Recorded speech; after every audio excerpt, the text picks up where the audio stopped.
Sen ne жазып Қазанның 15-і аяқпен бір тепті. Ей, сен оны не қыласың? Мен бұл дәптерді бірінші сыныптан бері арнаймын. Сен менің қанша рет және қашан ұрғанымды жазып жүрмін. Шын ба? Бірақ оның саған не қажеті бар?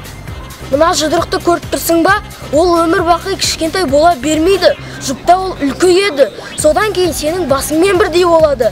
Мен карате, бокс, күрес үйірмесіне қатысамын. Содан кейін мен сенен өшімді аламын.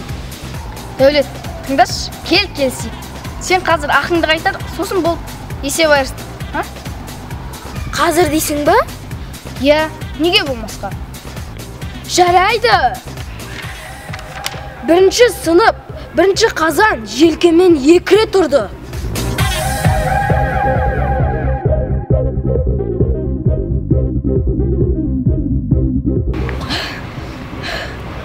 Болды ма? Есеп айырыстық па? Иә, есеп айырыстық.